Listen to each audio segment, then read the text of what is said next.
Brothers and sisters, we could say that in a certain way the Lord asks us all to leave things behind.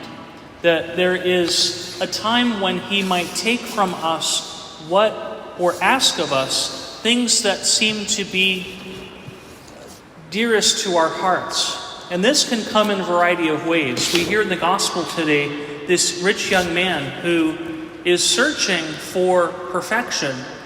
And the Lord shows him that in order for him, his particular journey, for him to achieve perfection, he has to leave behind his wealth because it's possessing his heart. We heard in the first reading that God was taking away from the people the pride of their life, the sanctuary that they had put so much trust in. And this was shocking to them, that God might do such a thing, and yet He does this in certain ways in order to have us refocus on Him and the absolute centrality of God.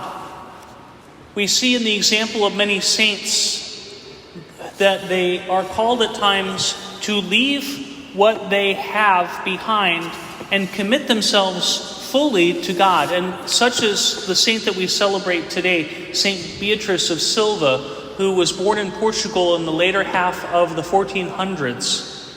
God put her in a position of power. She was born into nobility. She was in the court of one of the kings. And there was even jealousy that she experienced from one of the queens, and she was imprisoned for it because she was considered to be quite beautiful. In fact, more beautiful than the queen. And during her imprisonment, the Lord came to her and asked her to establish a new order of nuns dedicated specifically to the Immaculate Conception of Mary. And that's the order of the Conceptionists that still exists today. And so, brothers and sisters, we want to ask ourselves, what is the Lord asking us to leave behind? I remember years ago when I was still a seminarian, I would go to daily Mass, and what I didn't like was a certain priest who would read a homily that was basically prefabbed from one of the books. And I remember getting irritated during the Mass. And I remember that at a certain point the Lord kind of tapped me on the shoulder and kind of said, Chris, leave it behind. Leave your irritation behind. And let me speak to you even through something you don't like. And so I prayed and I asked the Lord, I said, Lord, I may not like this canned homily, but speak to me through it. And the next day, or the next time that I happened to have that priest at Mass, I was surprised at how the canned homily spoke to me.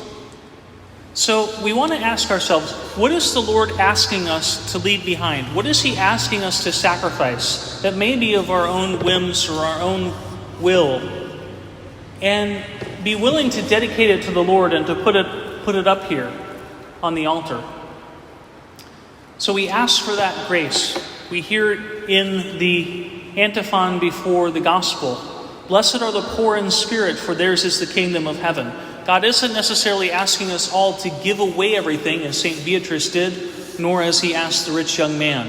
But He may be asking us that poverty of spirit, where we give to Him things that maybe take up too much room in our heart and detract from the centrality of our relationship with Him.